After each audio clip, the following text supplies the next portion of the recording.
주 안에 하나 되어 열매 맺게 하소서라는 제목으로 함께 말씀을 나누기를 원합니다. 여러분, 세계적으로 우리 코로나 바이러스가 1억 명 확진자를 초과하고 우리 미국에는 2,700만 명의 확진자들이 발생했고요. 46만 명이 죽게 된 암울한 시대를 우리가 통과하고 있습니다. 마태복음 24장에서 우리 주님께서 친히 말씀해 주신 수많은 재림의 징조들이 성취되어 가고 정말 특별한 전염병을 우리가 겪으면서 정말 주님의 재림이 가까이 옴을 실감하는 그런 때입니다. 사람들이 더욱 이기적이 되어가고 사랑이 식어져 감으로써 갈등과 분쟁이 더욱 심각해져 가는 것도 실감하는 그런 시대입니다.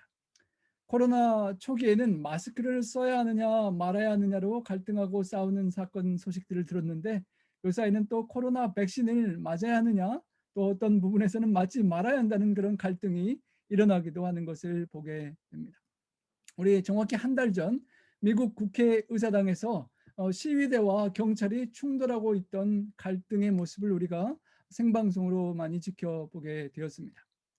미 의회는 이날 시위대의 의사당 난입 이후에 총격 사건까지 발생하면서 정말 미국 역사상 초유의 사태가 빚어졌고, 우리 미국 사회는 그야말로 대혼돈에 빠져들었고, 우리 성도님들도 불안감을 느끼셨던 그런 시간을 우리가 함께 보내게 되었습니다. 극심한 정치적인 갈등이 가장 깊은 혈연 관계인 가족들까지 갈라놓고 있는 실정을 보게 됩니다.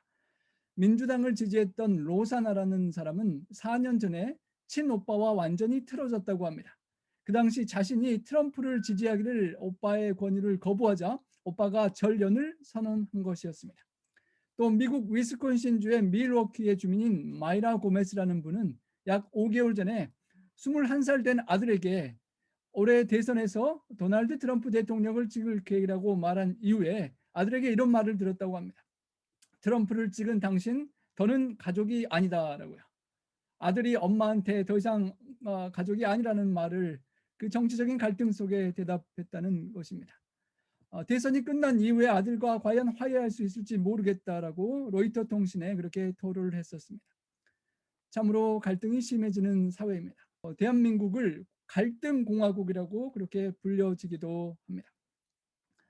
제가 경상도 아가씨인 우리 집사람과 교제하던 당시에 저희 호남 합회의 선배 목사님께서 왜 신앙 좋은 호남 아가씨들도 많은데 하필이면 저기 건너서 영남 아가씨를 만났냐라는 말을 들은 적이 있습니다. 영남과 호남 동서 지역의 갈등이 있었던 것을 잠시나마 경험했던 그런 때입니다. 우리 한국 사회에는 그런 동서 갈등과 영호남 갈등 외에도 가난한 사람과 부자들 사이의 부의 양극화로 인한 빈부의 갈등이 많습니다.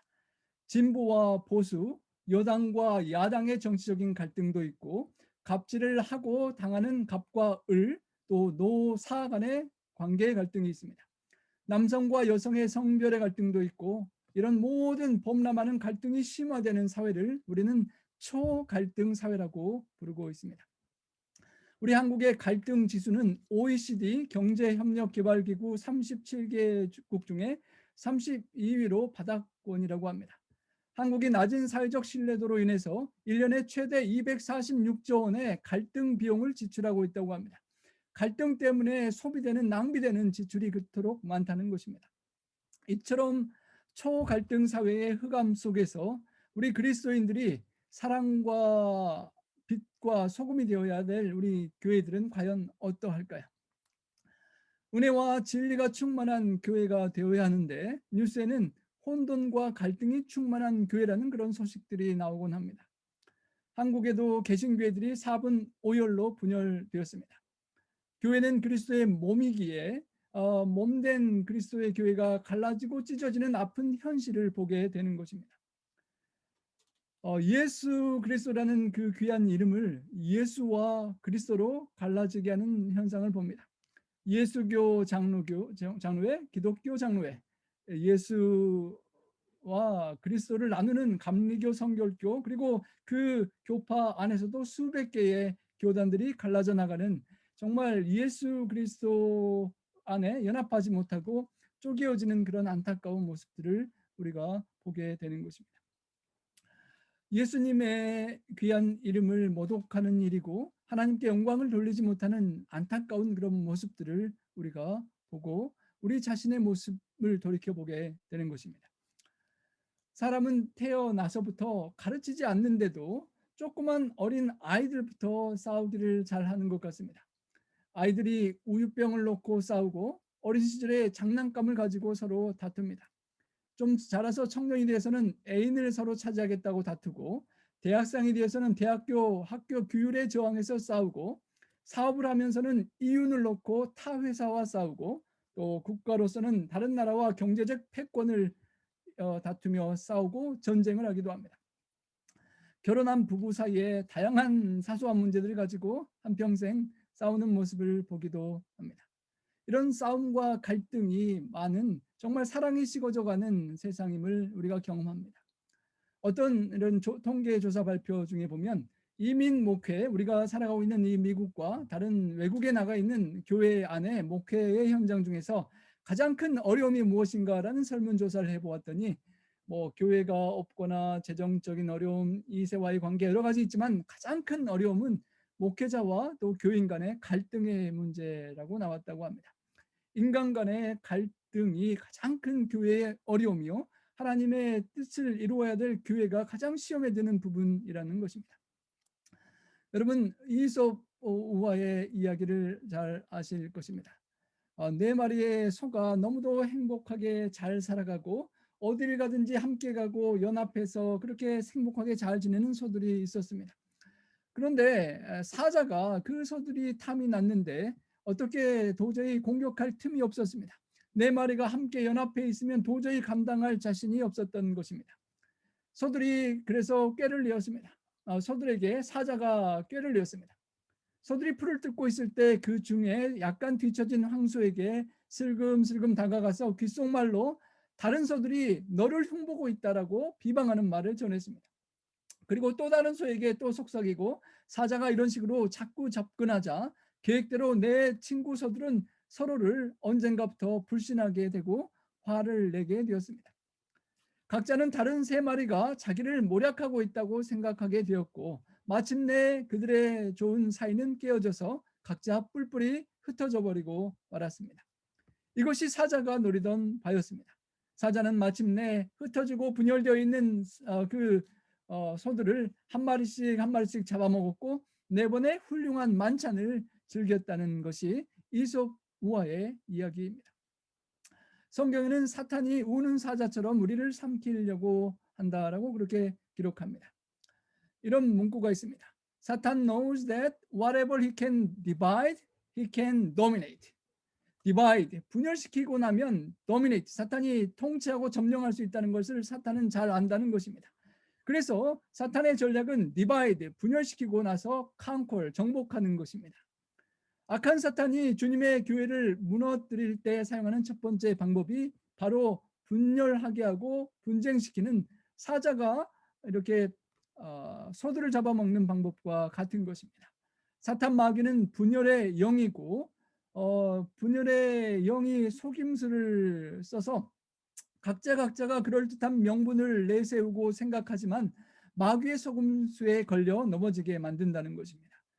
교회가 다툼과 분쟁으로 갈라지는 것이 하나님의 뜻이 아닌데 사탄 마귀는 속이고 거짓으로 비방하여 나누고 분열시키고 정복한다는 것입니다. 우리가 저번에 살펴보았던 고린도에 세워진 하나님의 교회, 타락한 도시 고린도 교회 지역에 교회가 서는 우리가 그 말씀을 고린도전서 1장 전반부에서 보았습니다. 개척 선교사 사도 바울을 통하여 예수님을 믿고 감사와 기쁨으로 선교의 비전을 함께 품고 성령이 충만해서 고린도 교회를 세우게 되었습니다. 사도 바울이 개척 선교사 겸 담임 첫 일대 목사였고 예수님이 십자가에 못 박혀 돌아가신 지 얼마 되지 않은 상황 속에서 그 성도들은 예수님을 뜨겁게 따르고 함께 연합하여 교회가 세워졌습니다. 그러니 고린도 교회에 얼마나 생생하고 은혜로운 일들이 많이 있었겠습니까? 그런데 그렇게 부흥하고 성장하는 이제 교회에 사탄이 시험을 주고 공격하는 것입니다. 고린도 교회 안에 분열과 다툼을 일으키고자 사탄이 시도하는 것입니다. 모든 말과 지식에 부요하고 다양한 은사가 풍성하고 주님의 다시 오심을 사모하는 아주 귀한 고린도 교회였는데, 그 교회 속에 사탄의 시기와 다툼과 분열의 그 책략이 또 영향을 미치게 되고 시험에 들게 되는 모습을 우리가 보는 것입니다. 고린도전서 1장 10절부터 17절의 말씀인데 11절부터 함께 보시겠습니다. 내 형제들아, 글로의 지편으로 너희에게 대한 말이 내게 들리니 곧 너희 가운데 분쟁이 있다 하는 것이라. 글로에 있는, 고린도 지역에 있는 글로의 지편, 우리 가족이나 뭐 종을 통해서 소식을 바울이 들었는데 그 고린도 교회 안에 분쟁이 생기기 시작했다는 소문을 듣게 되었다는 것입니다. 사도 바울이 고린도 전후소에 10여 가지 넘는 교회 안의 어려움과 시험과 문제점들에 대한 하나님의 뜻을 이렇게 편지를 통하여 전하는데, 가장 첫 번째로 이렇게 거류하는 문제가 너희 가운데 분쟁이 있다는 갈등과 분쟁의 문제였습니다. 고린도 교회 성도들에게 감사의 마음과 그 고린도의 악한 상황 속에서 교회를 세워주신 하나님의 은혜에 감사하고 예수 그리스도 안에서 함께 교제할 수 있는 특별한 은혜를 주신 하나님께 감사했던 사도 바울이 가장 첫 번째로 가장 중요하게 생각하면서 이야기를 꺼낸 첫 번째가 분쟁과 갈등의 문제였다는 것입니다.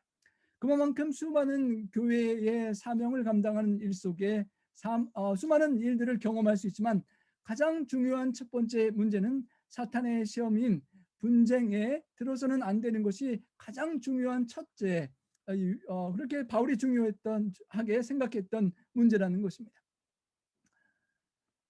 개척 목회자였던 바울에게 들리는 그 고린도 교회 성도들의 상호간의 갈등과 다툼과 싸움의 소식은 얼마나 바울을 가슴 아프게 했는지 모릅니다. 그리고 안타까운 마음에 하소연하고 권면을 하는 것입니다. 제가 지난 20여 년간 북미주에서 캐나다와 미국의 세계 교회들을 섬기고 현재 우리 교회로 부르심을 받게 되었는데요. 가끔 이전에 섬기던 교회의 소식들을 이런저런 경로를 통해 듣게 되곤 합니다.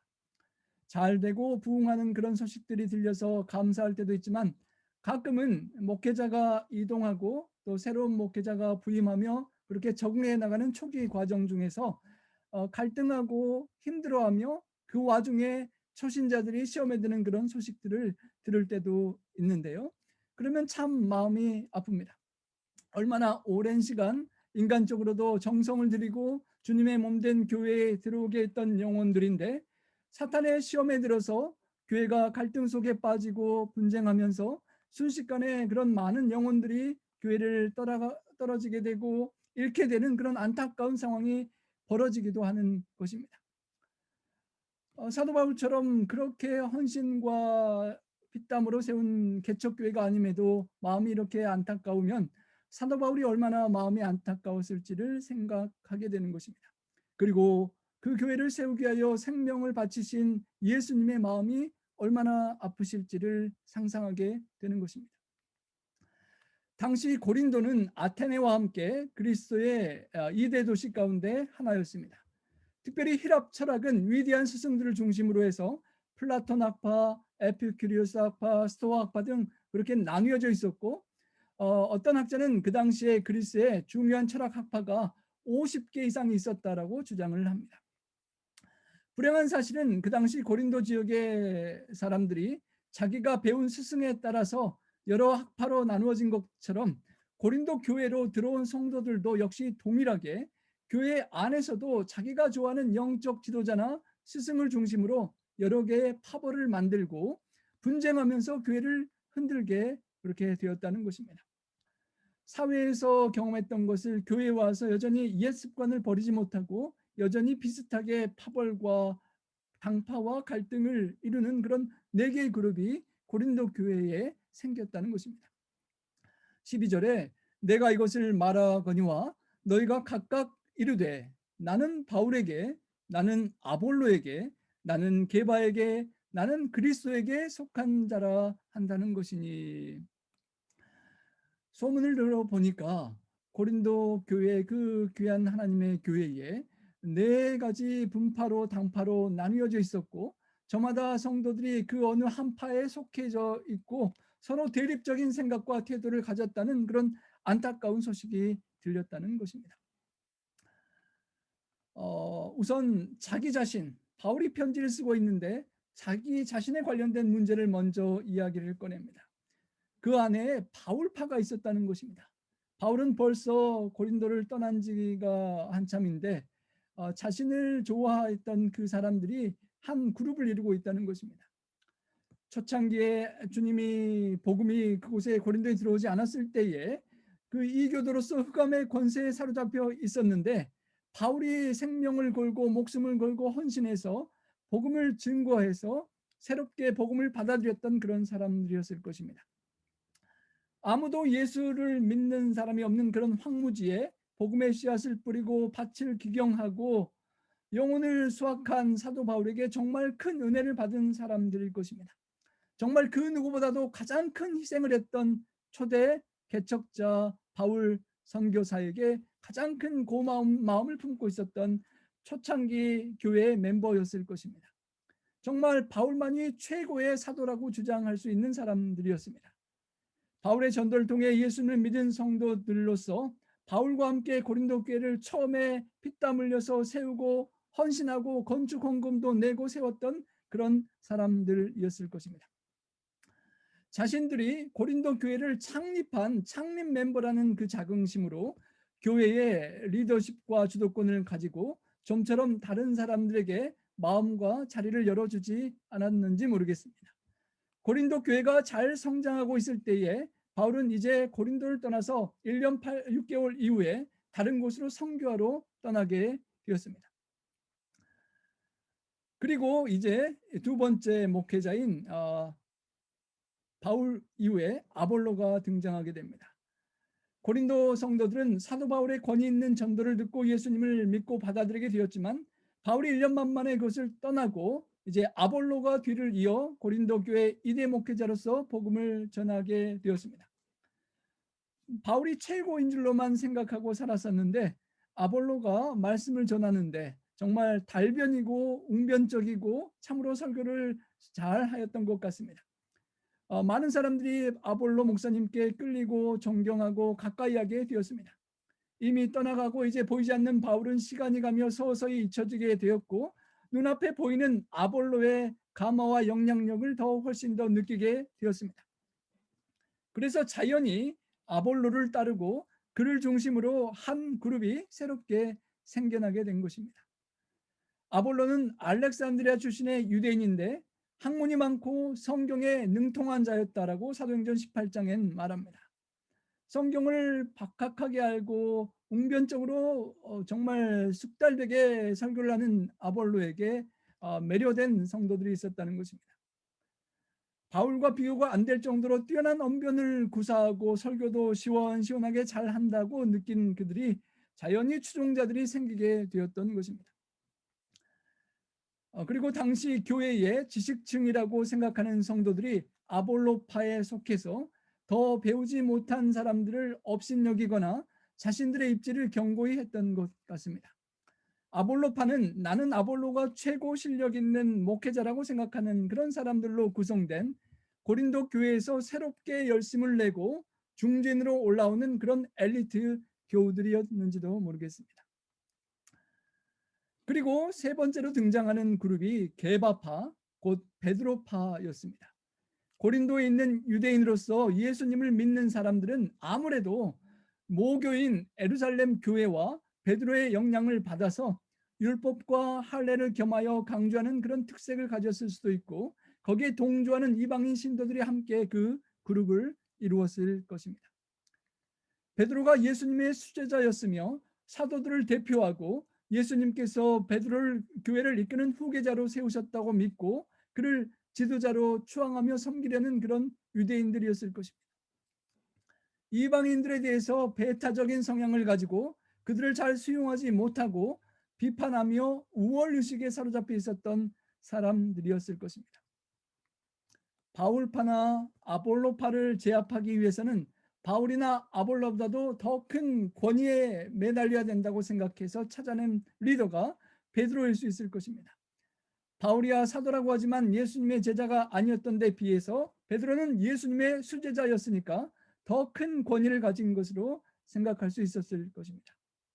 바울이나 아볼로가 정통 유대인이 아니라 헬라파 유대인이었던 데 비하여 베드로는 팔레스타인 출신의 정통 유대인이라는 점에서 정통을 따지기 좋아하는 유대인들이 베드로파에 들어오려고 그렇게 했었을 것입니다.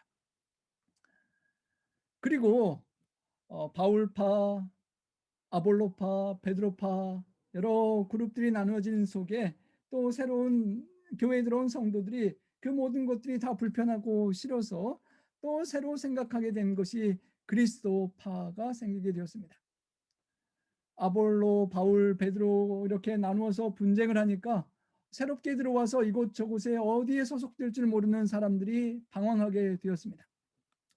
바울파에서도 친절하게 대해주면서 우리 그룹에 들어오라고 손짓을 하고 아볼로파에서도 초청을 하고 친절하게 하는데 또 그렇게 하자니 베드로파에 있는 친구가 섭섭해할지도 모르겠고 이쪽 저쪽 또 다른 쪽 눈치를 보며 살자니 교회에서 처음 받은 은혜가 사라지고 교회 생활이 피곤하기가 이를 때가 없었을 것입니다. 그래서 그 어떤 그룹에도 아직 속하지 않은 사람들이 모여서 그런 분열 상태를 비난하면서 나는 중립이다라고 선언하고 자기는 순수하게 예수 그리스도만을 믿는다고 주장하며 그리스도파가 하나 더 생겼다는 것입니다. 우리는 어떤 인간적인 지도자 사람에게 속한 것이 아니라 사람을 따르는 것이 아니라 오직 예수 그리스도께 속해서 주님만 따르겠다는 좋은 생각인데도 그 주장하는 사람들이 모여서 또 하나의 그룹을 만들었다는 것입니다. 신앙적이고 옳은 생각이었지만 이들 역시 자신들의 주장을 내세우면서 교회의 하나됨을 추구하지는 못했던 것 같습니다. 왜 고린도 교회에 또 오늘날 우리들의 또 주변의 수많은 교회들이 이렇게 갈등하고 분쟁하며 헤아릴 수 없이 갈라져야 하는 것일까요? 야고보 사도는 모든 분쟁의 원인을 야고보서 4장 1절에 이렇게 말합니다. 너희 중에 싸움이 다툼이 어디로 쫓아나느뇨? 너희 지체 중에서 싸우는 정령으로 쫓아나는 것이 아니냐라고 말했습니다. 아직 나 자아 속에 싸우고 이기적인 욕심이 있어서 그 욕심이 충돌할 때 갈등을 낳게 된다는 것입니다. 그리스도를 배운 고린도 교회는 그리스도에게 관심이 있는 것이 아니라 내가 누구에게 배웠느냐에 관심이 더 많았던 것입니다. 그리고 분열이 이루어진 것은 그리스도보다도 내게 영향을 더 많이 미친 내 마음에 더 드는 어떤 사람을 더 중요하게 생각한 데서 시작되었다는 것을 우리가 기억해야 할 것입니다. 여러분 우리 성도님들 중에 얼마나 많은 분들이 우리 36 학교 우리 교회 재단의 학교를 나오셨는지 모르겠습니다. 저도 고등학교 중반에 전학을 가서 이제 그 이후로 우리 교회 학교를 다녔는데요. 우리 제주 36 출신 혹시 있으십니까? 예, 우리 서울 36, 한국 36 이렇게 큰 36 학교를 나온 우리 출신들이 많고 그런 성도님들이 교회에 많이 있기 때문에 자연스럽게 뭐 의도적인 것은 아니지만 서로 아는 선후배 또 그런 인간관계가 있어서 자연스럽게 친해지고 함께 식사하고 교제하고 자연스러운 그 가까운 관계가 성립되는데요. 새롭게 교회에 들어오신 분이 아직 교회 학교를 나오지 못해서 서로 인간관계도 부족하고 교회 그룹에 속할 때 쉽지 않고 상당히 어렵다는 문턱이 그렇게 넘어가기가 높다는 이야기를 많이 듣게 됩니다. 그래서 그 큰 36에 속하지 않은 지방 36이나 아니면 아직 없지만 36 출신이 아닌 사람들이 없는 제주 36을 말해서 내가 제주 36 출신이라는 말을 우스갯소리로 하곤 하는데요. 우리가 그만큼 자연스럽게 생기지 않은 인간관계의 그룹 속에 초신자와 새로운 영혼이 들어왔을 때 문턱을 넘어서 교회의 공동체에 속하는데 어려움이 있다는 것을 우리가 명심하고 주님처럼 그렇게 새로운 사람들에게, 새로운 영혼들에게 그렇게 살피고 보살피고 부담을 주지 않을 수 있는 그런 지혜가 필요할 것입니다.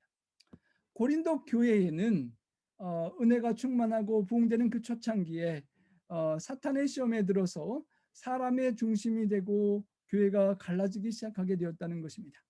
바울을 더 좋아하는 사람, 아볼로를 더 좋아하는 사람, 베드로를 따르는 사람들이 각자 다 장점을 가지고 연합하여 교회를 성장시키면 되는데 서서히 서로 불편해지고 갈등이 나고 나누어지게 되었다는 것입니다.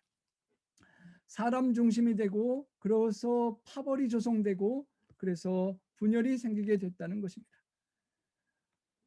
사랑하는 성도 여러분, 우리가 너무도 잘 배웠던 것처럼 교회의 중심은 목회자나 어떤 지도자가 될 수 있는 것이 아니라 예수 그리스도께서 교회의 중심이 되어야 함을 너무도 우리가 잘 알고 있습니다. 절대적인 가치를 부여할 수 있는 유일한 분은 오직 예수 그리스도밖에 없고 끝까지 우리를 실망시키지 않으실 분도 예수님밖에 없다는 것을 우리는 명심해야 할 것입니다. 초대 목사님인 개척자인 바울도, 예루살렘 모교의 지도자 최고의 수석 제자 베드로도, 웅변과 학식이 뛰어난 아볼로도 예수님을 대신할 수는 없는 것입니다. 지식이 많은 아볼로파 교인, 은사를 많이 받은 바울파 성도들, 율법에 능하고 권위적인 베드로파 성도들, 그 어떤 성도들도 교회를 독점할 수는 없다는 것입니다. 오늘날 교회들이 분열하는 원인이 바로 사탄의 시험에 들어서 예수님 자리에 가끔 내가 앉을 수가 있기 때문이라는 것입니다. 내가 남보다 더 높고 더 낫고 더 고귀하다는 착각 때문에 교회 안에서 나의 위상을 높이고자 했기 때문에 나로 인하여 가끔 갈등과 분란이 일어날 수가 있다는 것입니다. 예수님보다 더 높은 목회자, 예수님보다 더 높은 직분자, 예수님보다 더 높은 어떤 누군가가 있기 때문에 사탄은 우리를 시험할 수가 있는 것입니다. 내가 나의 주인이 되어서 내 마음대로 살아가고 교회에서도 내가 리더가 되어서 내 목회자의 뜻대로 하려고 하기에 때로는 분쟁하고 분열이 일어날 수 있다는 것입니다. 나의 기대와 내 이기심과 나의 욕심과 내 명예욕과 내 자존심과 내 자아가 문제의 원인일 수 있다는 것입니다. 우리 안에 그리스도가 계시면 하나의 교회를 만들 터인데 내가 드러나면 갈등의 원인이 될 수 있다는 것입니다. 우리 갈라디아서 5장 20절에는 참으로 부담스러운 말씀이 있습니다. 우상 숭배와 주술과 원수 맺는 것과 분쟁과 시기와 분냄과 당짓는 것과 분열함과 이런 그 외의 모든 이런 일을 하는 자들은 하나님의 나라를 유업으로 받지 못할 것이요라고 했습니다. 원수를 맺고 불편한 마음이 있고 분쟁하고 시기하고 비방하고 분이 나고 당을 분당하고 분열하는 것이 그냥 이 땅에서 좀 잘못되는 안타까운 정도의 문제가 아니라 결국에는 하나님의 나라를 유업으로 받지 못할 것이라는 참으로 경고의 말씀이 있는 것입니다. 십자가에 달리신 예수 그리스도를 믿는다고 공언하며 신앙생활하는 우리가 사탄의 시험에 들어서 누군가를 비난하고 정죄하며 분쟁하는 것은 하나님께서 미워하시는 죄악들 중에 속하고 그 성경 말씀에는 갈라디아서 5장에는 하나님의 나라를 유업으로 받을 수 없는 죄가 될 수 있다라고 경고하는 것입니다. 내가 주님의 모습을 가리는 시험에 들지 않도록 경계해야 할 것입니다. 영국의 어떤 교회 강단 뒤의 벽에는 예수님을 아름답게 조각한 스테인글라스가 있었다고 합니다. 그런데 목사님이 강대상 앞에 설교를 하시려고 딱 서면 그 뒤에 스테인글라스에 예수님의 모습이 딱 목사님의 위치에 가려져서 아무것도 보이지 않았던 모양입니다. 목회자가 예수님의 그런 목양과 그런 사명을 감당하라는 의미에서 위치를 그렇게 했는지도 모르겠습니다. 그런데 한 번은 목회자가 설교를 하다가 핀 마이크를 쓰고 이렇게 한쪽으로 움직여서 다른 청중을 보면서 이야기를 하게 되었는데 처음 교회에 와서 앞에 앉았던 한 순진한 꼬마가 이렇게 입 밖에 말을 내었다고 합니다. 목사님이 옆으로 움직이니까 예수님이 보이네? 라는 그런 천진난만한 그런 말을 크게 했다는 것입니다.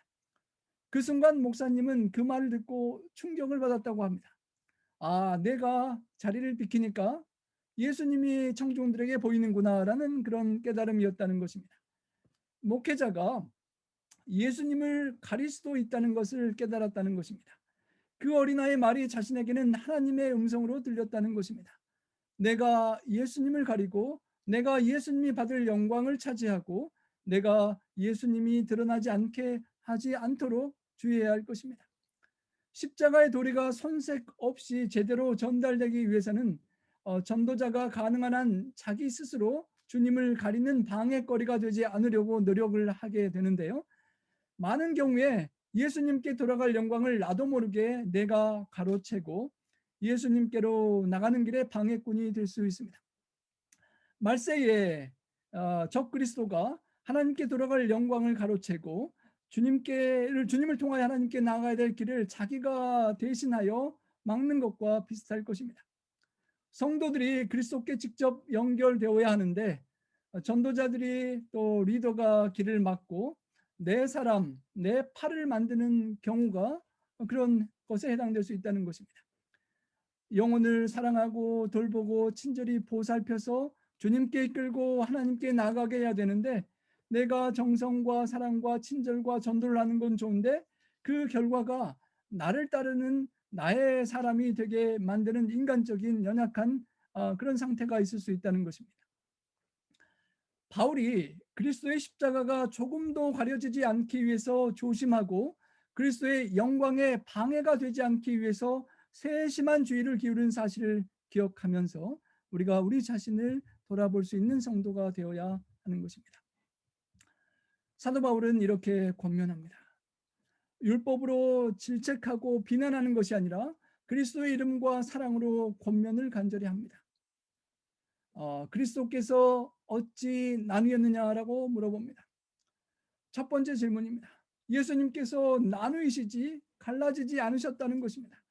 예수님께서 한 분이시고 그분의 몸된 교회도 하나인데 그리스도를 왜 가르고 찢어 놓으려고 하느냐라는 탄식의 호소인 것입니다.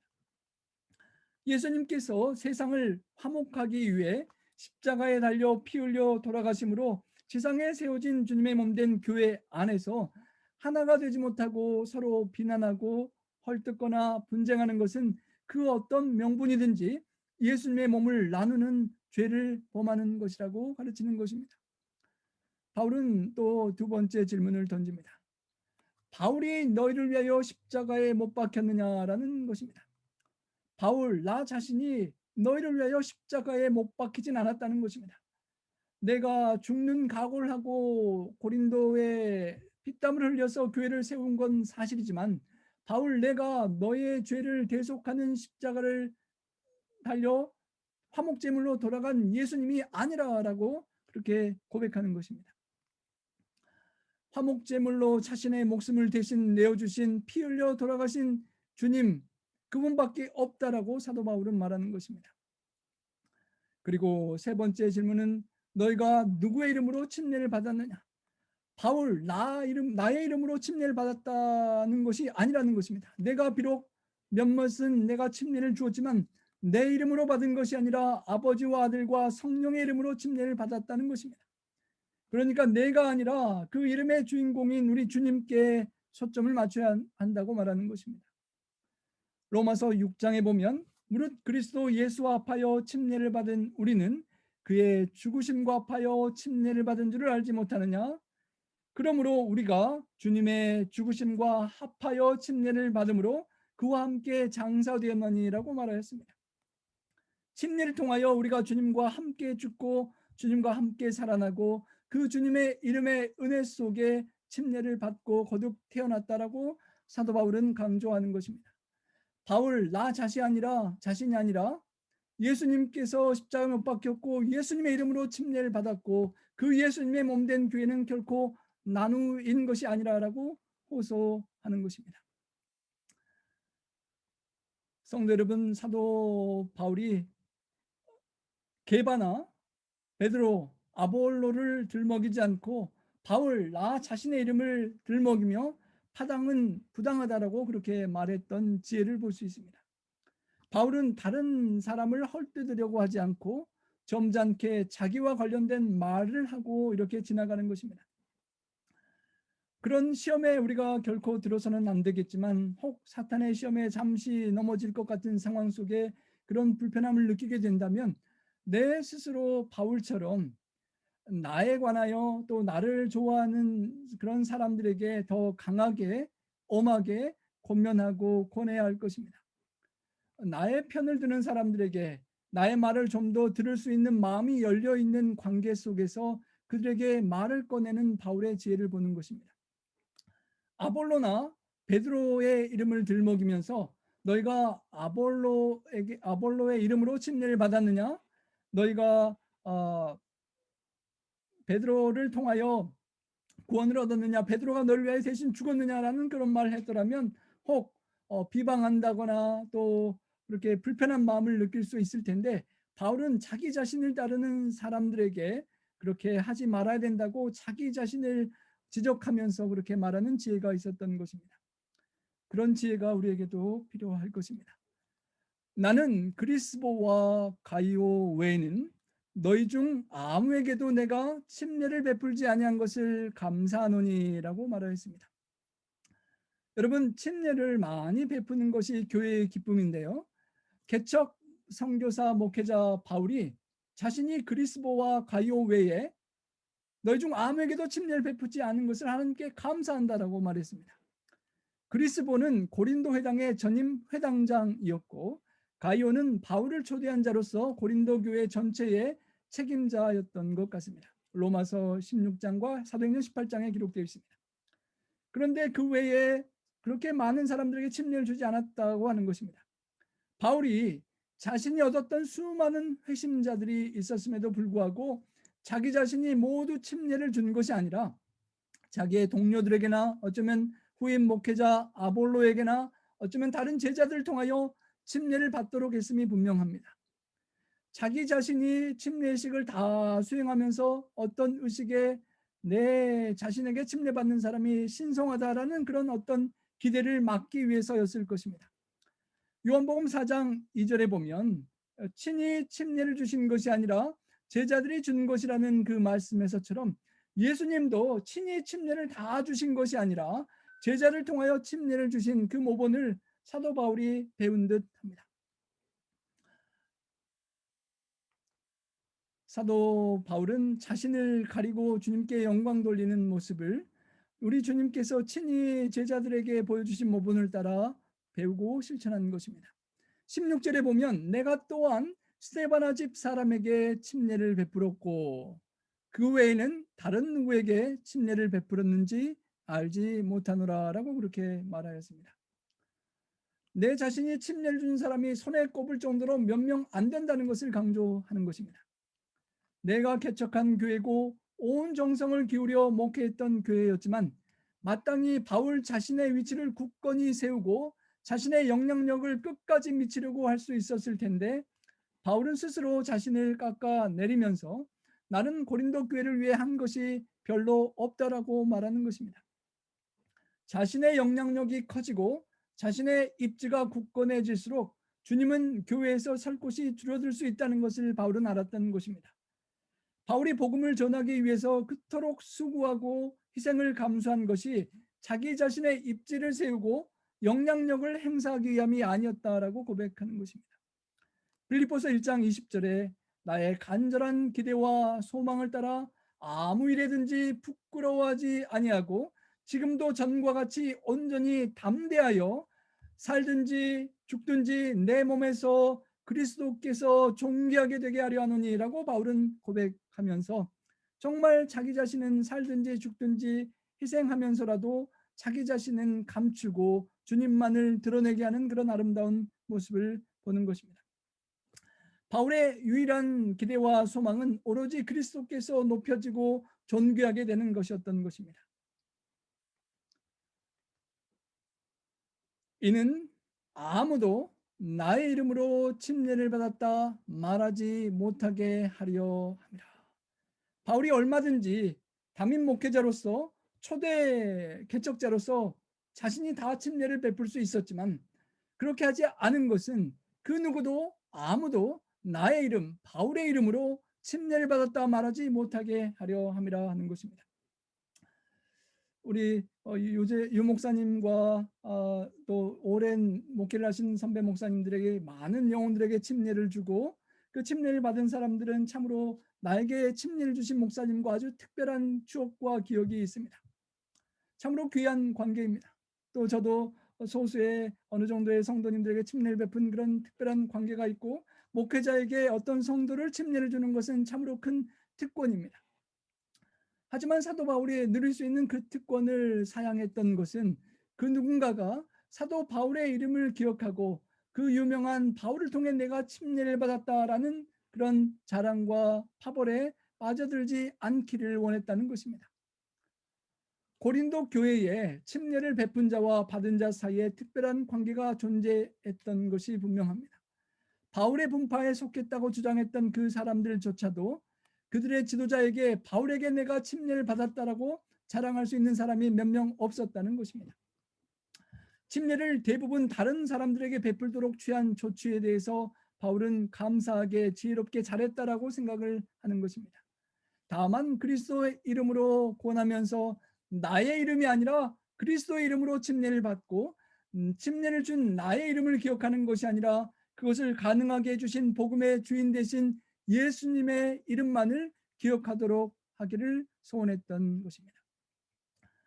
사도 바울이 3차 선교여행을 통하여 수많은 수고와 감옥에 갇히고 매맞고 고통당하며 바다와 육지와 강과 동족과 이방인의 수많은 위험과 고난을 당하면서 죽을 뻔하고 먹지도 못하고 마시지도 못하고 춥고 헐벗고 날마다 괴로워하면서 수많은 교회들을 세웠는데, 그리고 마침내 고문을 당하고 참수당하여 죽었는데, 그럼에도 불구하고 그 정성과 희생으로 세운 그 교회의 성도들이 사도 바울의 공로를 기억하는 것이 아니라 예수님만 기억하기를 소망했다는 것이 사도 바울의 간절한 기대였다는 것입니다.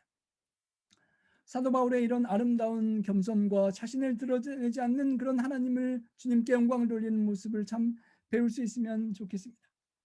그리스도께서 나를 보내심은 침례를 베풀게 하려 하심이 아니요 오직 복음을 전하게 하려 하심이로되. 예수님께서 사도 바울 나를 3차 성경을 통하여 수많은 지역에 그렇게 계속 강권하여 성령님을 통하여 호소하고 보내시는 것은 침례를 베풀게 하려 하심이 아니라라고 말합니다.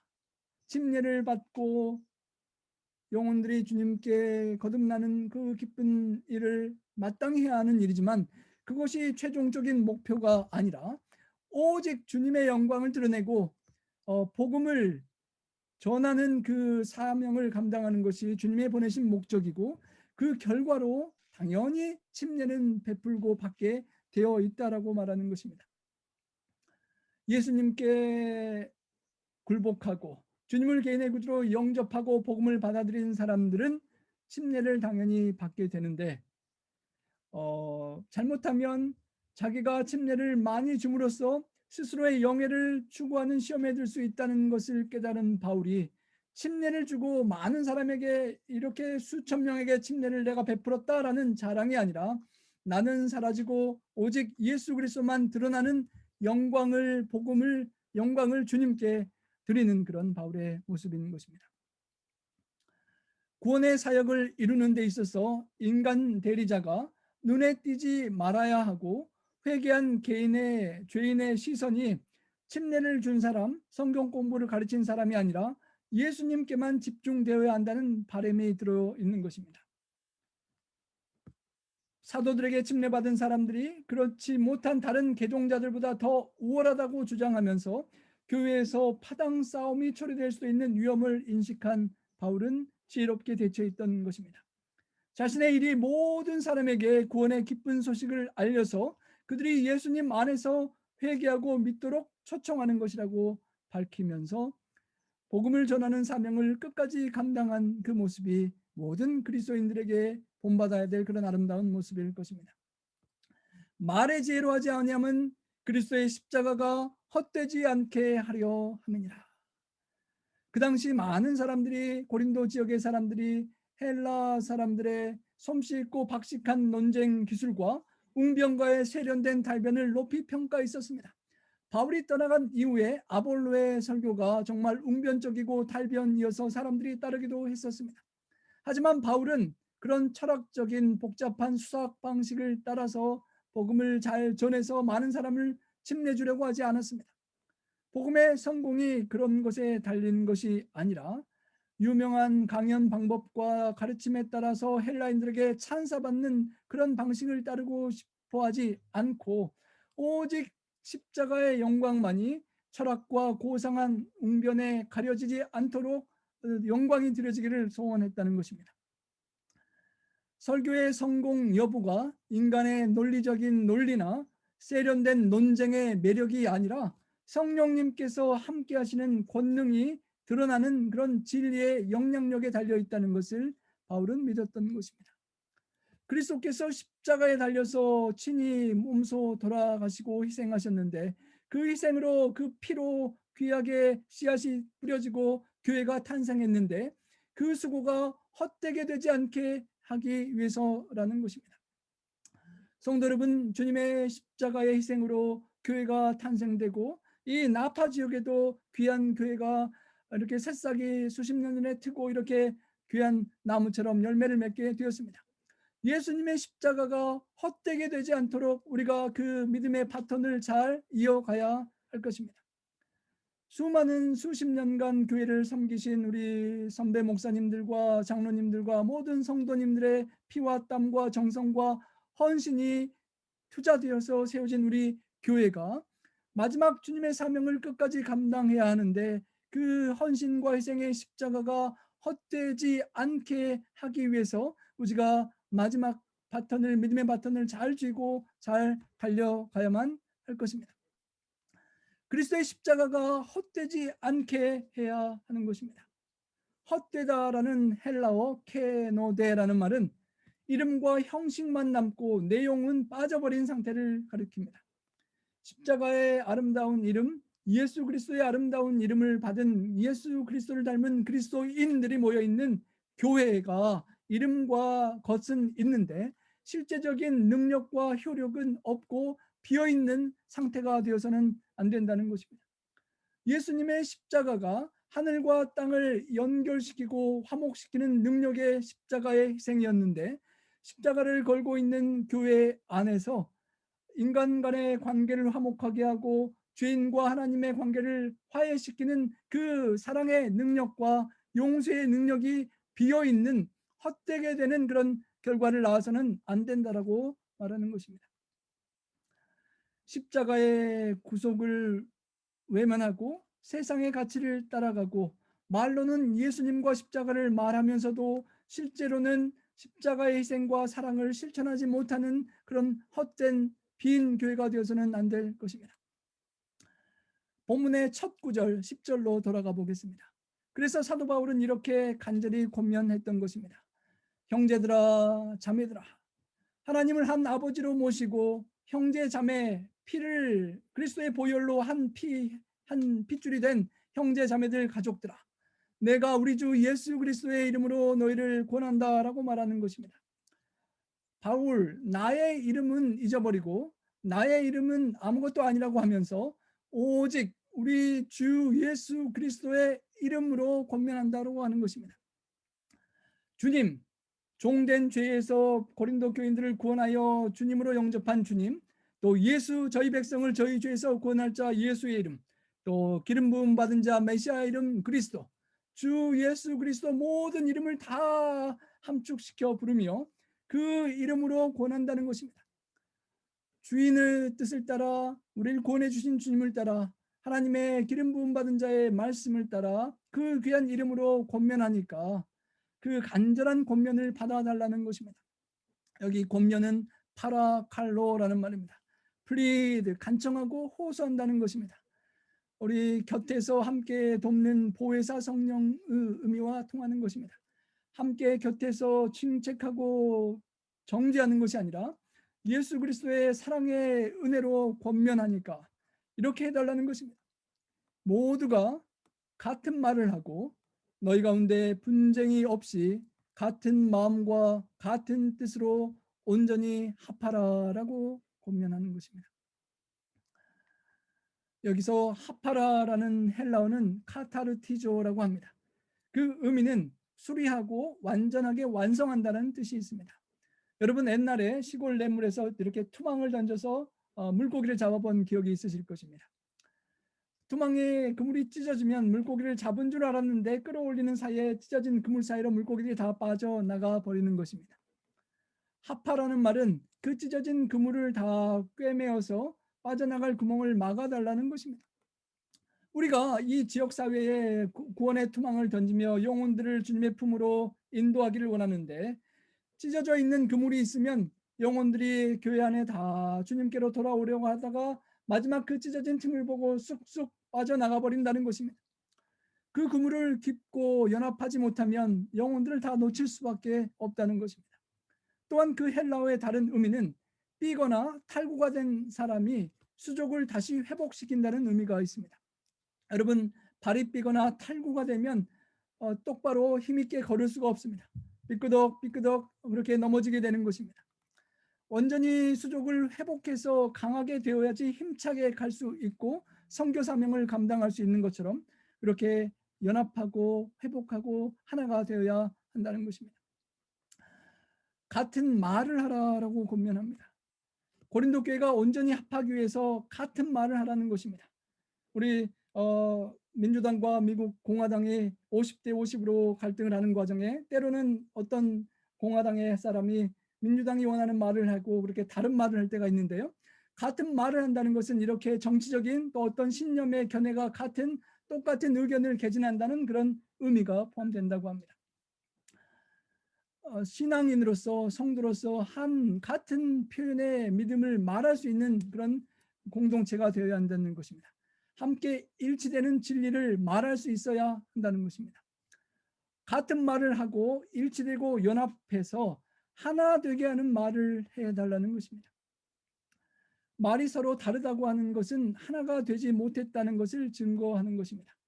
말과 소리가 나누어지고 분산되지 말고 합해져서 한 말을 할 수 있는 성도들이 되라는 것입니다.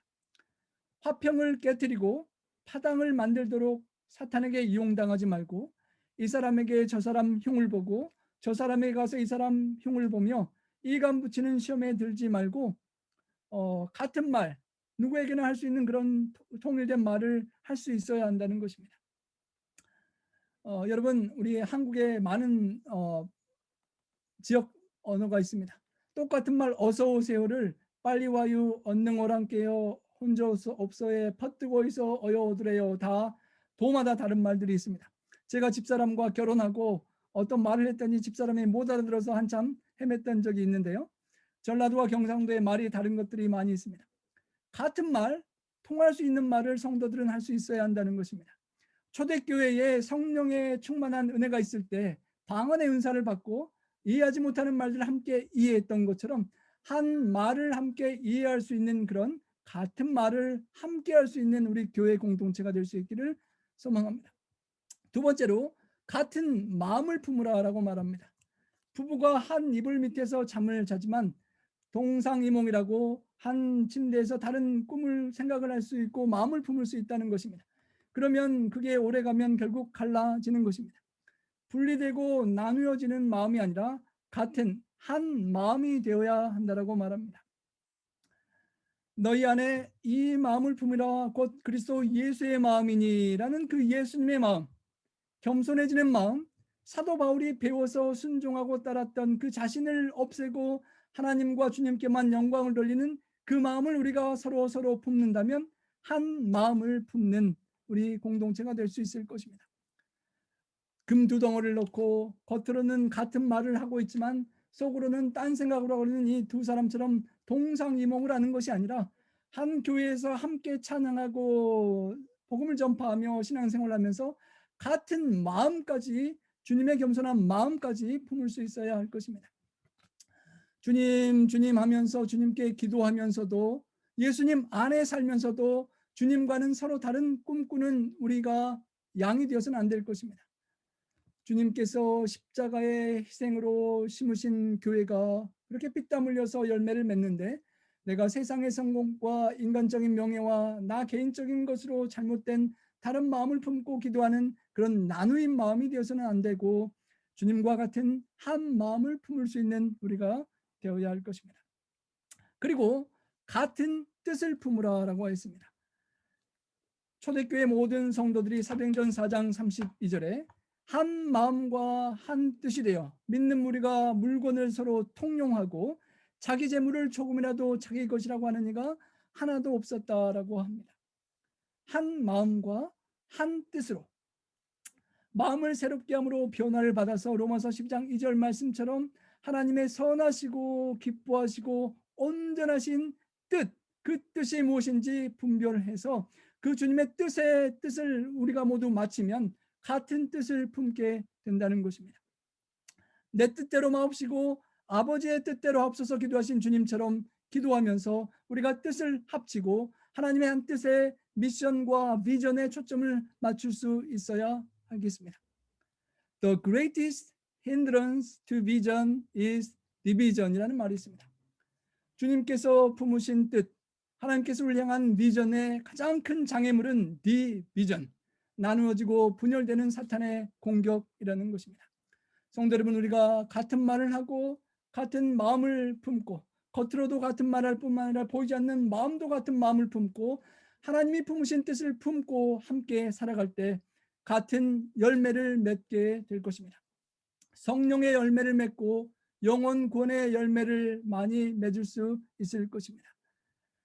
우리가 그러한 아름다운 공동체, 우리 주님께서 죽으시기 직전에 유언처럼 기도하신 간절한 기도를 응답시키는 그들도 우리 주님의 희생으로 세워진 교회가 하나가 되어 세상으로 아버지께서 예수님을 보내신 것을 믿게 해주십시오라는 그 기도가 정말로 우리 공동체에 이루어짐으로써 믿지 않는 주변의 사람들이 우리 교회를 보고 우리의 관계를 보고 예수님을 믿고 하나님을 믿을 수 있도록 하는 그런 우리 모두 주인공들이 되어서 하나님께 영광 돌리고 참으로 복된 성도의 넘치는 행복의 교제를 누릴 수 있는 우리 모두가 되기를 소망하며 말씀을 줄이겠습니다.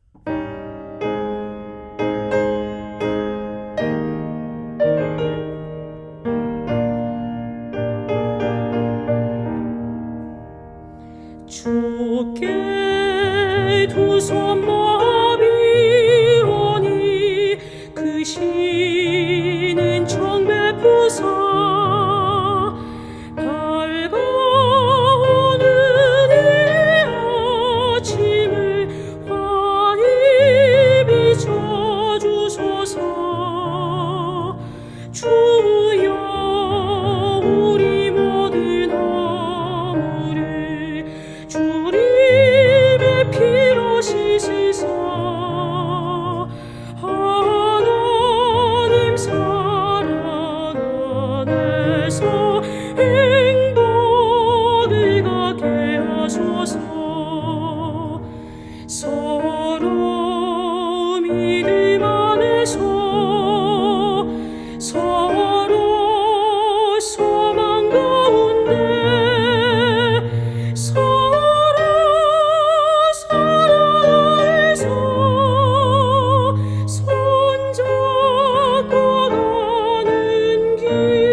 어둠을 밝게 하시고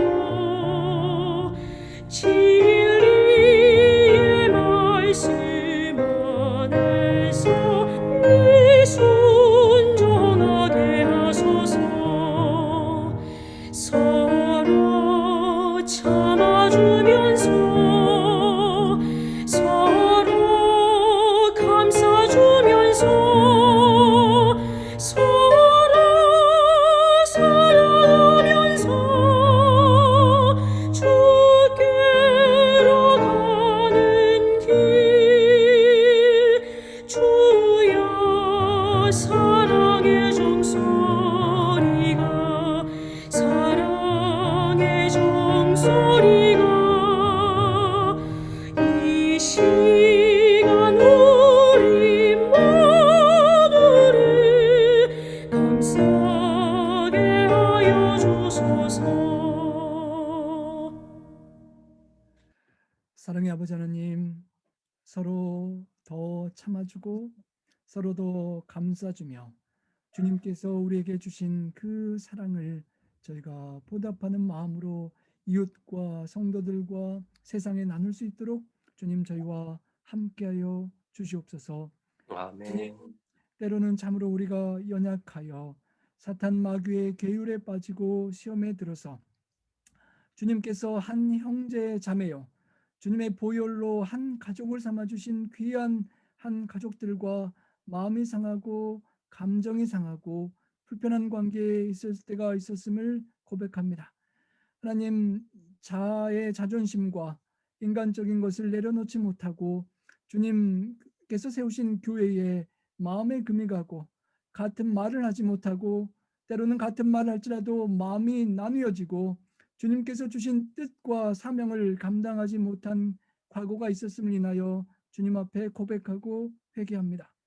하나님께서 원하시는 뜻을 붙잡고 더 참고 인내하고 자신을 감춰야 되는데 주님 포기하지 못하고 자아를 포기하지 못하고 주님의 뜻대로 더 참지 못하고 주님의 기대를 포기해버리는 과거로 인하여 저희로 인하여 또 저로 인하여 우리 교회들과 성도들과 교회에 아픔이 있었던 것 주님 아시니 용서하여 주시고 주님 저희들의 새로운 남은 삶은 참으로 주님이 가까이 오시는 재림이 가까움을 느끼는 이때에 참으로 주님의 뜻을 따라 살아갈 수 있도록 주님 도와 주시옵소서.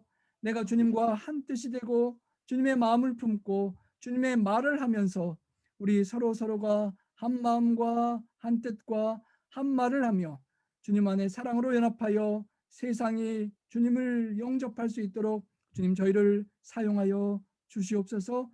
주님, 아멘. 우리가 사랑하고 연합하는데 연약한 부족함을 고백하오니 주님의 넘치는 은혜를 넘치게 허락해 주셔서 주님의 은혜 안에 연합하고 화합하고 아버지의 뜻을 이 땅에서 이룰 수 있도록 도와 주시옵소서. 주님이 오심이 가까운 이때에 참으로 주님의 재림을 준비하는 우리 마음이 되고 교회가 되고 지역 사회가 될 수 있도록 저희 자신을 먼저 변화시켜 주시옵소서. 우리 주님께서 연합하고 주님의 사명을 감당하는 교회를 통하여 영광 받으시옵기만을 원하옵고 또 삶을 드리고 재정을 드리고 시간과 모든 생애를 드리기 원하는 우리 모든 성도님들께 넘치게 축복하여 주시옵기만을 우리 구주 예수님 성호자여 간절히 축원하옵나이다. 아멘. 아멘.